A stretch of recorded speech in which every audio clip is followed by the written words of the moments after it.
Newlands. It's not going to matter now as Kessel goes back to his own. 1:10 to go in the power play. Here comes Kessel. Stevie Newlands.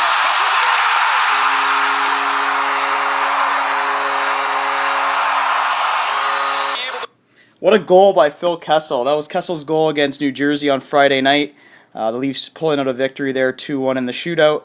Welcome back to Leafs Talk 30. Unfortunately, we're back down to 30 minutes, so with a lot of topics to discuss, we really got to cram everything into this half-hour segment. Yes, we do, and we will, though. So we're going to start with our always promised honorary mentions for our infamous ex-Leafs that we do weekly. We had a few.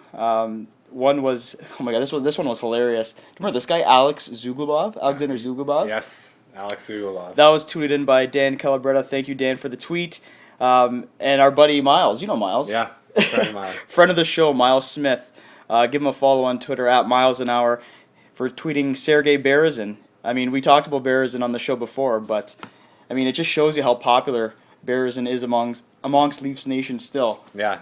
Yeah. The half tuck. The half tuck. Everyone loves the half tuck. All right, so how do you want to start this? I mean, we got a few things we got to talk about. I mean, I know I promised everyone I tweeted out a picture last night with my cousin. Yeah. And Bernier, and I promised I'd let you guys know where that picture was taken. That was actually taken when the Leafs landed back in Toronto from Boston at a fast food chain called McDonald's, the Golden Arcs. McDonald's. What is Bernier doing at McDonald's? He's trying to, emulate Kyle Wellfed. Kyle Wellfed. For many of you who don't know, Kyle Wellfed was the nickname for Kyle Wellwood because he started gaining a lot of weight as, in his later days as a Leaf. So yeah, he was a pretty chubby guy, but he's in Winnipeg now, so he's kind of irrelevant. No, I think he's. Is he not Winnipeg anymore? I think he's done now. We'll have to double check on that, but I'm pretty sure he didn't resign. And not to mention an infamous ex-Leaf, but I don't think he's good enough to make the roster yet for our alumni infamous ex-Leaf roster. Not at all. All right. But yeah, again, thank you to Preet for coming on last week. That was awesome. He did a great job, and we'll definitely have him on again. But yeah, moving forward, let's start with New Jersey. I was at the game, sitting in the Golds. My streak continues, as Donardo knows and said last week. Get this man season tickets, MLSE. This guy wins the Leafs win every time Brian goes to a Leaf game. They'll go 82-0 and they'll win the cup. Yeah, it's I'm not complaining because every game I go to they basically win. But quickly, I want to just go on a small rant here. I'm not going to take too much of your time up, but I was lucky enough to sit in the Golds. Okay, and we all know that the Golds and Platinums are full of suits. Did you wear your suit? I didn't wear my suit. No, I wanted to wear my suit. No, I'm kidding. Every single person around me. Okay, I'm not kidding. Every single person I could see, no matter what was going on in the game, were looking down at their cell phones, texting, on Facebook, sending emails, on Twitter. Here's my thing. You know what? If you're going to go to a hockey game, especially a Leafs game, and spend the entire time on your phone, sit at home or go to a bar and watch it. Yeah. Give those tickets up to someone who wants to actually watch the hockey game. And that's something that's been discussed amongst everyone. I mean, everyone you talk to is that there's too many people not focusing on the game. I mean, you said it was during a power play. Power plays, penalty kills. Which was a 0-0 game probably at the time, right? Yeah, even in the shootout, I kid you not. The entire arena is standing up, mostly the 300s where I guess quote-unquote real fans are sitting. Yeah. And there's people, guys and girls, just on their cell phone tweeting and texting and emailing away. Like, get off your phone. You can get away from your phone for 2 hours to watch a hockey game. Well, it's unfortunate because you got real fans like us and a lot of people that have followed us on Twitter, and we want to thank you guys because awesome. We've been getting so many followers these past couple weeks, so we want to thank you all for that. But it's fans like us, fans like you, that deserve to be at these games and are willing to pay $200 for a level 300 ticket. Yeah. And we're loud, we cheer on our team, and I can see why that sort of thing will piss you off. I mean that's that pissed me off too. I mean your team you have a great team on the ice. It's an important game. It's a Friday Night Hall of Fame game. Get off your phone. Yeah, stand up, cheer, make some noise. But anyway, that's my little rant. That'll never ever go away. So no, deservedly so. But let's focus on the game here. We're gonna start with New Jersey. I don't know. Like this was a good game. Not the most defensively sound game by the Leafs, but we got the result. I guess that's the most important thing. We're not a Friday night home game team. Yeah, exactly. We haven't played one since 2003, 2005 or something like that. It's been a long time. Anyway, it's been a long time, and I'm talking about a home game here. It was good to get the victory, but it was a lot harder than it could have been. I Hey, like Bernie said, I'm gonna go back to this point that Bernie said. He's like, it seems like I didn't want the shutout. We're lucky. I mean, if we played like that against any other team on a Friday night at home, against Boston, against Detroit, against Pittsburgh, we'd have lost that game. We're lucky that New Jersey's best player that night, or best player in general on the team, is a 60-year-old Jaromir Jagr, who, was dangerous at times, but he's nowhere near the player he was. Yeah. They don't have a lot of good players, New Jersey. So we won, but I thought we were kind of fortunate to win that game. Even though we did play, we had periods where we did play well. We didn't get outshot significantly, which was good. It was watching it in person, for the first time this year. It was a quick game, but super boring. I mean, you sort of expect that with playing New Jersey and their tight defensive system, but. And Kessel scored a $8 million a year goal. That was incredible. I mean, he changed that's why you have Phil Kessel. He changed the outcome or the complexion of a game. That goal was terrific. It was a highlight reel, and after that, you really started to know the Leafs putting on pressure, coming alive after that goal, and then Bernier lets in the stinker. And let's talk about that goal for a minute, okay? Tell me that was not one of the worst goals you've seen a Leaf goalie let in. This is going back to Toskala and Andrew Raycroft. That was a bad goal to let in. No, it was horrible. I 100% agree. That is unacceptable. You can't be doing that. Bernier, yeah, he's calm and he's a little bit of a hot dog. I'll tell you what happened that play. And, this is just from my perspective. You know how Bernier loves doing that flick of the puck into the glove? I think he got caught hot dogging on that play. Okay, well, don't do it. Don't do it. Bernier, you've lost. Learn from this lesson, because he should have learned from the Carolina lesson. Bernier, this is a direct message from two big Leaf fans. Learn from this lesson, because you are very lucky to have escaped that game and won that game, because you would have been criticized. Bernier would have been criticized in the media if he lost that game. He would have been criticized in the media for weeks, months, even years. Arguably, he would have lost the starting job because of that play. If the Leafs lose that game and lose 2 points because of Bernier hot dogging. Learn from that experience, Bernier. Do not let a goal, three strikes, you're out.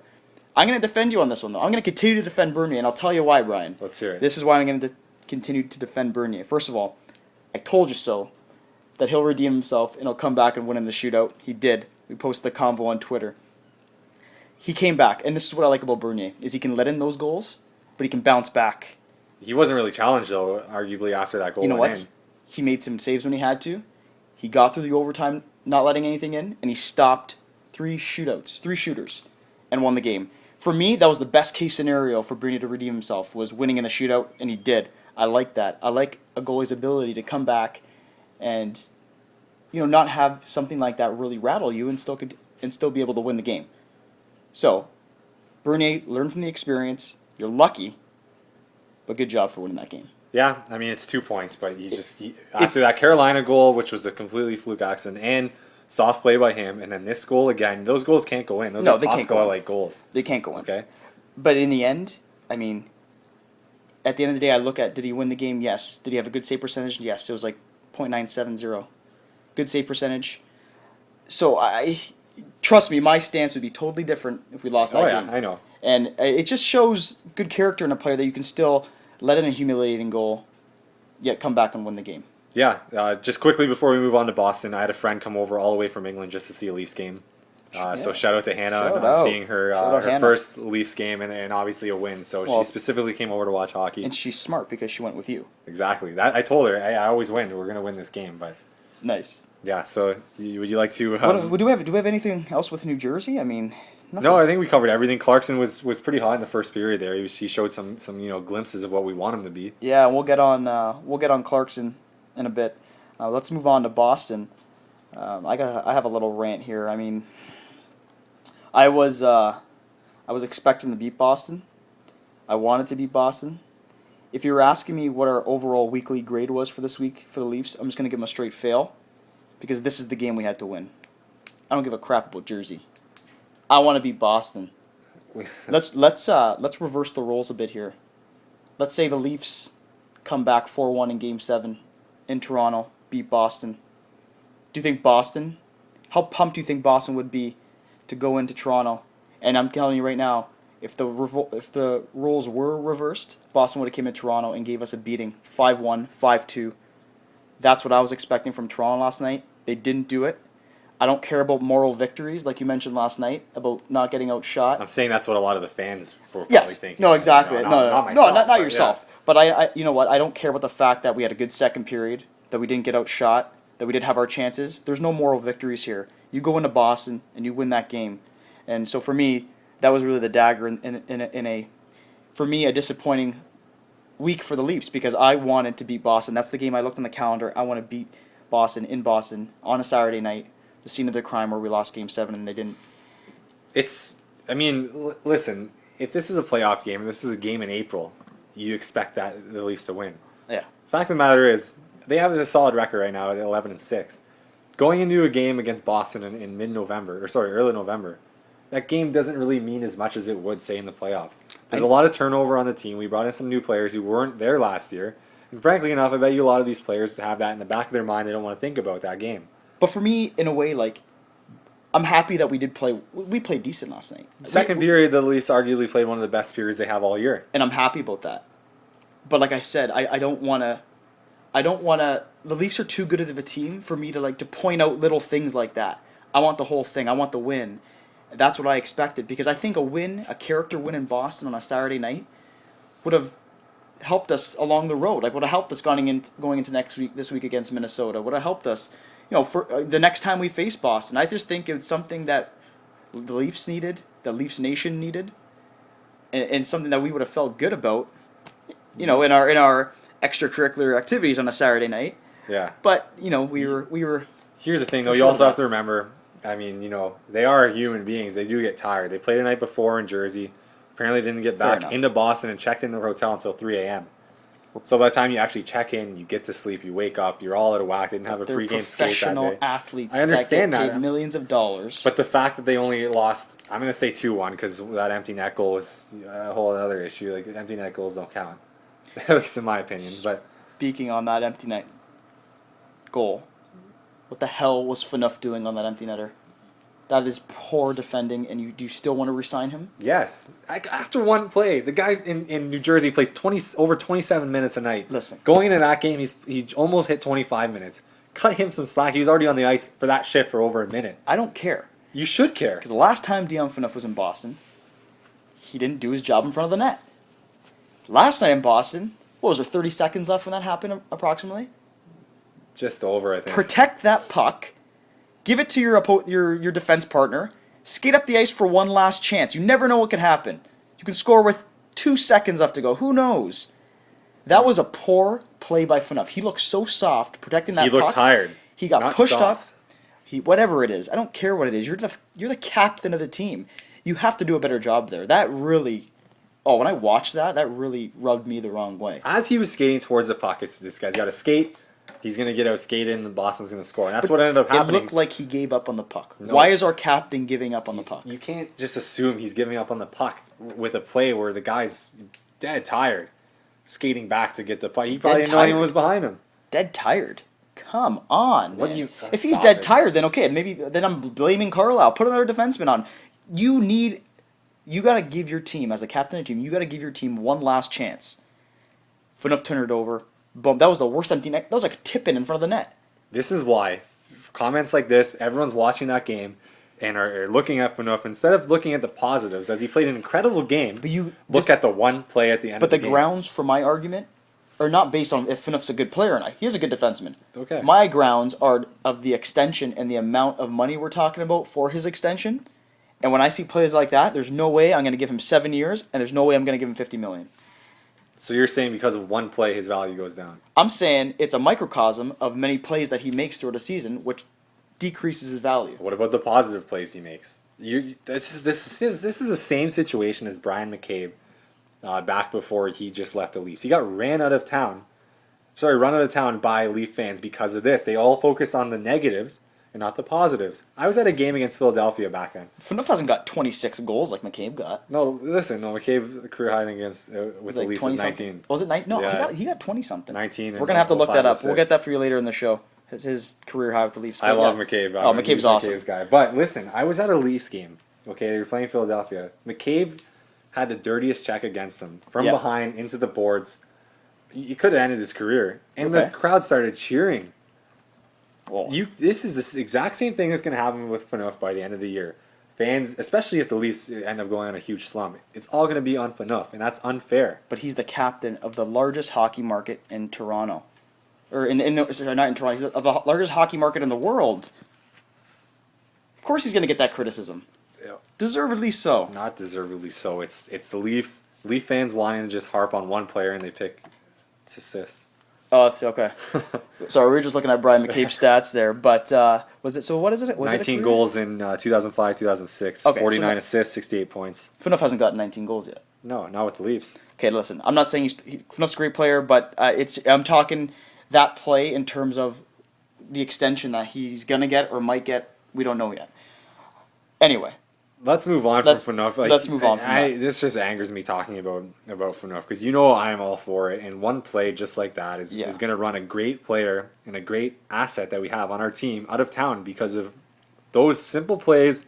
Yes, he should have got to the puck. Yes, he should have rang it around the boards, passed it to his guy, went up in the offensive zone.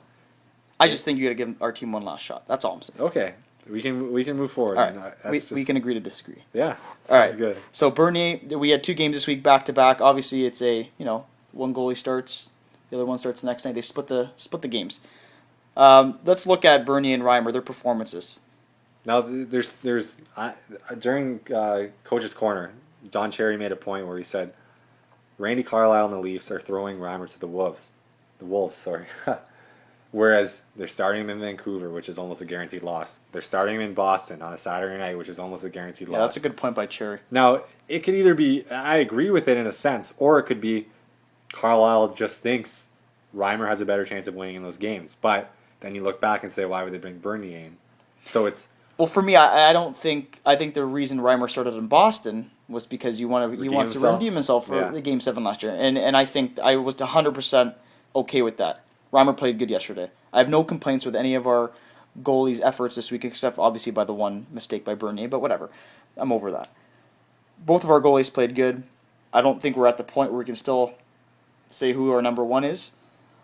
I mean, their stats are almost mirror images of each other. Reimer has played 8 games with a .942 save percentage. Bernier's played 11 with a .936 save percentage. But here's where I kind of judge personally of who I think's our starter. And I mean, you got to go with Bernier because, well, Reimer's lost the last 2 starts. But then I look at Joe's comments by Cherry and I say, well, yeah, that's a very good point. I mean, those are 2 tough teams you're asking Reimer to get wins against. Yeah, I mean, Reimer's wins: Montreal, Minnesota, Pittsburgh, Edmonton. That Pittsburgh game was a big win. Oh yeah, that's a good win by. That was a very good win by Reimer. But then you throw him into Vancouver, and again, we said the Leafs would lose that game. I don't think it matters who starts. Vancouver that game. was a loss, no matter which we were looking at. And then you throw him into Boston. Personally, I'm a huge Reimer fan. I would have liked Reimer to start Friday. Yeah. You sort of give him that win, you don't want him against Boston. I don't mind him playing Boston, but I want to give Bernier that shot against a team like Boston, where Reimer had his thing last year with Boston against them in the playoffs. Now let's see what Bernier can do against a new team who hasn't played before, or in a long time, especially as an Eastern Conference player. What are your thoughts on potentially trading one of these goalies for something that the Leafs need, and that's defense? I think or a center. I think it happens eventually. It's this season. Well, Reimer's coming up as an RFA at the end of the season. So what do you do with him? Yeah, I mean the thing with Reimer is you will get a good return for Reimer. He's a good goalie. Yes, but I think it's too early. But you'll get a good return for Bernier too. Either or, you'll get a good return. The thing is here, and here's where the Leafs are still trying to figure this out. We're still trying to figure this out. Is we don't want to get ourselves in one of those situations where we trade Reimer and he's the next best thing. I'm looking at Andrew Raycroft and Tuukka Rask or Justin Pogge. Yeah. So you have 2 goalies that you're not sure on who's going to be better yet. And so you trade Rask. Look who he's become. Look where Pogge is. And you know that the Leafs want to make the right decision. Yeah. Based on their. Don't rush it. The Leafs have always rushed things. But based on their past mistakes, they want to get this right. Yeah. But right now they're still making it hard. I mean, we've been talking about this since our first podcast. They're making it so hard deciding. For me, they're both. I don't think the Leafs are going to figure it out because I think the whole season's going to go like this, where their stats are both going to be mirror images of each other.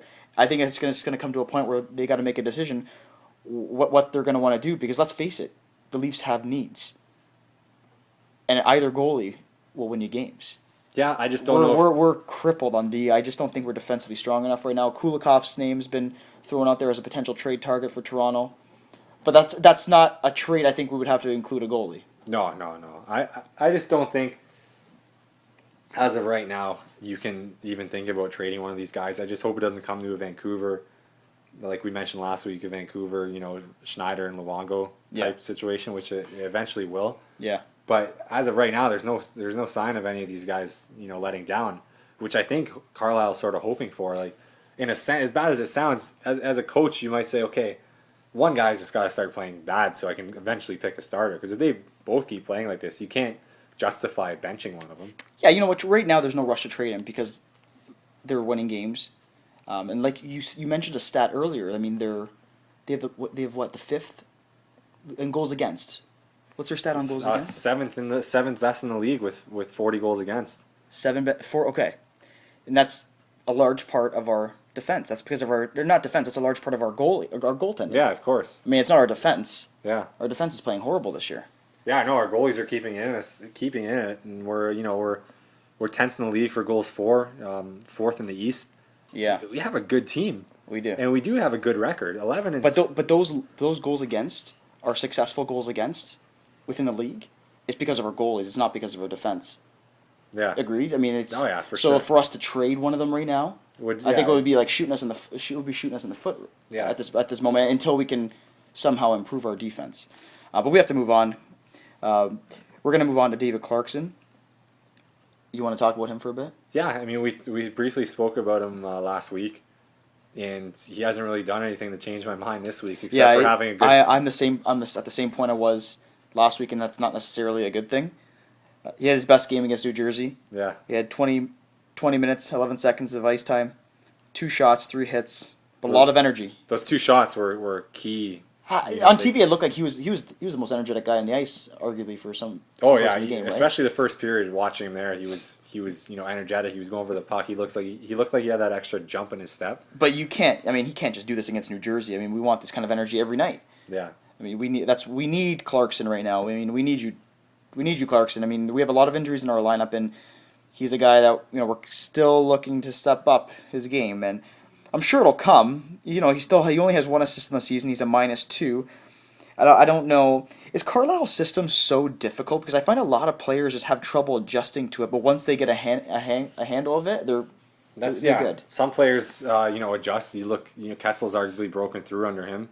I see Kessel. I don't even think he never looked like he had a problem adjusting under Carlisle. Maybe the back checking and his defense, which has gotten better. Yeah, a lot of players have succeeded under Carlisle. You even look at Cody Franson, but then you look at someone like Grabowski, who couldn't handle it. When even Lupul took. I mean, he wasn't really too high on Carlisle in Anaheim, but he seems to be fitting in pretty well in Toronto under Carlisle. But it seems like Clarkson's taking a little bit of time to adjust. I mean, it's a new team, it's a new coach. And he's asked to do a bit different things. He even said in an interview that in New Jersey, his primary focus was to score goals, whereas here that role sort of shifted, where he's asked to play a more defensive role. He doesn't look comfortable in the role he's presently given, though, but I don't know if that's a learning curve, yeah, or I don't know if that's him not liking the role he's being given. Well, it was hard to judge the way he said it on camera. I mean, you don't want to take things to heart too much, but it did look like he was sort of frustrated. Yeah, he does look frustrated in his post-game interviews, but he's also saying the right things, which is good. Yeah, I mean, you have to. He's saying the right things. He wants to do whatever it takes to help the team win, which I like. I think he's more frustrated in the fact that he hasn't really contributed yet. Yeah. More so than being upset with the position he's in. And I think he knows that Toronto fans and the Toronto media will hold him accountable for this lack of stats based on the amount of dollars he's receiving from the Leafs and his contract that he got from Toronto this offseason. And sometimes it's fair, but it's not fair. I mean, you can look at it either way, but in the end of the day, people are going to look at how many goals and assists you have, and now he doesn't really have anything. So far, though, I'm surprised. If this was, I think, any other player coming in on such a big contract, there'd be a lot more criticism in the media, on Twitter, on Facebook, and everywhere, just by Leaf fans. And well, I think you're right. I think it hasn't been as bad as it usually would in this situation. And I think it's the injuries that are really bringing light to this. I mean, if we don't have any injuries to Bozak, if we don't have an injury to Boland, I don't think we're really talking about Clarkson that much. But because he is a new player, because he had that 10-game suspension, because we have all these injuries, we're bringing his name up a bit more because he's one of the players that we expect to step up and score. Speaking of scoring, I mean, the Leafs have a lack of scoring so far in the past 3 games. I mean, 2 regulation goals in 3 games. Why has our offense gone south? Where's our offense now? I don't know. We're talking about a team that's top 5 in the league in scoring, and we can't score right now. Well, the thing is, at the beginning of the year, everyone said you can't keep this scoring rate up. Every team goes through a little funk with goals, right? Yeah. Playing New Jersey obviously didn't help with, again, their defensive system, and also having 6 days off. Corey Schneider played amazing too. I mean, even though that 3-1 in overtime, at least should have ended it right there. But having 6 days off, you get sort of out of the rhythm and the routine of the everyday grind, right? Playing every 2 or 3 days. Here's something I looked up. I mean, I was really curious on why our offense has kind of not produced in the way it was producing at the beginning of the season. And it seems that we're not having the support from our defense, from our back end in terms of goals. We look at Franzen, 0 goals. We look at Gardner, 0 goals. We look at Riley, 0 goals. We look at Ranger, 1 goal. Empty netter. Paul Ranger is second on the team in scoring on defense. Yeah. Dion has 2. It's pretty standard for Dion. Fraser obviously hasn't played much, but I'm going to give him a pass but he still has 0 goals. We're not getting support from the back end, especially, and that hurts us, especially when you have 2 mobile players like Riley and Gardner. Yeah. That kind of surprises me. McClement has no goals. Kuhlman has no goals. We're not talking about defense now. We're just talking about the team in general. Kuhlman obviously has been injured. When you compare, and we're going to get back to defense here, I did a little comparison with some of the top teams in the league. So Boston, Torrey Krug has 6 goals, Chara 3, Hamilton 3. The Penguins, Letang has 3, Englund has 2, Orpik 1, Niskanen 1, Paul Martin 1. Vancouver, Hamhuis 4, Garrison 2, Edler 2, Ryan Stanton 1. The Leafs are just combined 3 goals by their defensemen. So I think that's somewhere we can look. For future games, look down the road. Maybe we need some more support from our defense.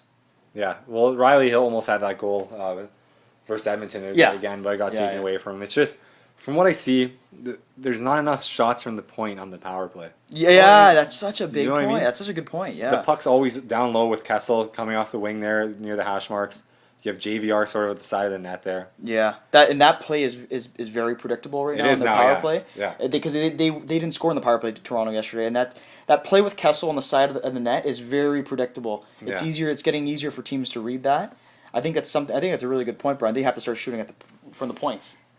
Yeah, they're not. If you look at the video, they're not getting those pucks through, and if they do, it's either wide or it gets blocked in front. They're not actually getting. Gardner had, I think, 1 shot last night that actually got through from the point. I don't even think it was on a power play, but it got through. Yeah. Easy save for Tuukka Rask, and the rebound went in the corner, and that was the end of the play. But if you notice teams that face Toronto, they're always shooting from the point. That's why they're getting outshot so much. Yeah, teams are always shooting from the point against Toronto, but they don't like to shoot from the point. I don't know why. I don't know if it's like they're afraid it's going to get blocked and they don't have the speed, some of them, to get back. I know Ranger doesn't have the speed to get back. I disagree with the decision. Again, sorry to cut you off, that Ranger wasn't scratched on Saturday night, and Riley was. Yeah. It doesn't make sense to me, but when you look at the stats, I was telling Brian earlier we're going to do a weekly segment called the Ranger Alert. So Ranger Alert, Paul Ranger has 17 games played, 1 goal, 4 assists. He's a +5. That +5 may be the reason why he started over Riley, but... So what do you think about that? Not Riley. Carlisle's not stupid, though. He watches every single game. He sees them in practice. And maybe that's where he's making the distinction. Okay, we're going to play Ranger on Saturday night and then scratch Riley is maybe what he sees in practice or what he sees confidence-wise. But Ranger was the one to blame on that second goal. It's horrible defensive coverage. He looks lost. He does. It's enough of the Paul Ranger project. I'm sick and tired. A guy can't take 2 to 3 years off and then just come back and be on a top 6 defensive core on the Leafs. You can't. It just doesn't happen. True, I agree. I'm not a Paul Ranger fan, but hey, he has 4 years off and he still has more goals than any other one besides Dion on that defense. Yeah. I don't know if that speaks more to Ranger, if that just speaks more to our defense and scoring right now. Who knows? But let's move on quickly. We don't have much time left. JVR at center. What do you think? average so far. I mean, it's nothing special, but you know, you're going to give him some time to adjust. Again, he's only played Friday, Saturday at center, so let's give him a few more games. He gets a pass. I mean, he's a good player. Yeah, you're kind of putting him in a situation where it's tough. You're playing top line center for the Maple Leafs, and he looked a bit uncomfortable. Yeah, he looks a bit uncomfortable. But you know what? 40% face-off percentage against Jersey, 43% against Boston. Boston's a hard team to win any face-off draws against, so you know he's only going to get better. I mean, but right now he obviously is better on the wing, but we'll see. We'll see in the weeks to come. Quickly before we get on to our infamous ex-Leafs, our great segment that you have all come to love. I just want to say Scotty Newlands, incredible anthem singer. He's great. Great guy. I've met Scotty Newlands a few times now, and he's all class. Such a great guy to talk to. So thanks for, I tweeted out a picture of him and I on Friday night. Also met James Duthie, one of the nicest guys you'd ever meet. Yeah, he's just takes the time to talk to you about Leafs, just, really, no problem about a picture. And he stood there and talked to us outside of Real Sports. Looks like a good guy, Duthie. Yeah, so, kudos to them. They took the time out of their night to talk to me, so that was awesome. But let's go for our infamous ex-Leaf. Well, do you want to start? Infamous. We gotta get a drum roll going. I don't know. Should we? Nah. We'll get one going next week. Yeah. So I decided to we need to bolster up our back end, our defense for this alumni roster. So I decided to go with Kenny Klee. Nice. Ken Klee of the Leafs. Yeah. Awesome. Played 2 seasons with us. In 2003, 2004, he got 4 goals, 25 assists. And then 2005, 2006, he had 3 goals, 12 assists. Drafted 177th overall in 1990 by the Washington Capitals. No idea what he's doing now. There's no profile on him what he's doing now. He might just be retired and who knows? Maybe living in a condo in Florida. He's an American player, so yeah, it was a good pickup in 03-04. Yeah, he was pretty solid. I liked Ken Klee. I didn't mind him at all. He wasn't outstanding, but he brought some good support. Well, on the back end. His stats were good. Yeah. So I mean, Ken Klee will look good on the back end. Maybe pairing with Robert Svela. Yeah. Well, maybe my next infamous Leaf will also be on the back end. We have Jyrki Lumme. Oh my God. Of Finland. He played 2 seasons with the Leafs in 2001, 2002, playing 51 games for 18 points there. Sorry, 12 points. And he played 2002, 2003, 73 games for 17 points. So 29 points as a Leaf. Right now, he actually is settled with his family in a countryside cabin in Finland. In a cabin in Finland. So he's also involved with the NHLPA, with the Goals Lumme. and Dreams program. So Jyrki Lumme, I'm sure, is skating on a lake somewhere in Finland. Jyrki Lumme living the dream in a cabin in Finland. All right, so a few things before we close. First of all, Brian, tell us about our YouTube page. Yeah, you can look us up at Leafs Talk 30 on YouTube as well, so it makes it a little bit easier for you to listen to our podcast, whether it be on SoundCloud, on YouTube. We're also going to be on iTunes in the next week or two. We're just getting that account set up, so we're doing all we can to make this podcast available everywhere. And again, we want to thank everyone for their follows, for their participation on Twitter. You guys have been great. Me and Brian really enjoy doing these podcasts for you guys every week. It's been awesome. We've had a great time doing it. Yeah, any feedback you have, please feel free to let us know. We're trying every week to get a lot better and try new things. Speaking of getting better, I think we got better on the ums. Yeah, a lot better. We didn't do that. I don't know. I usually listen to the podcast. I mean, after we do it. Yeah. And I think we've been much better on that. We're still gonna do the donations though, so we still have a few bucks for that. We'll do a tally at the end. We'll go maybe the end of the month. Or something. We'll do a tally and then we'll do our donations over to what was it? MLC Team Up Foundation. Yeah, the Team Up Foundation. So, thanks guys again. Thanks for listening in, and let's hope the Leafs have a better week. Yeah, we didn't even get to talk about the week ahead, but let's hope. What do we have? Minnesota and Buffalo twice. Back to back, yeah, home and home. 3-0. I'm setting the bar at 3-0. Awesome. All right. For that. All right. See you guys.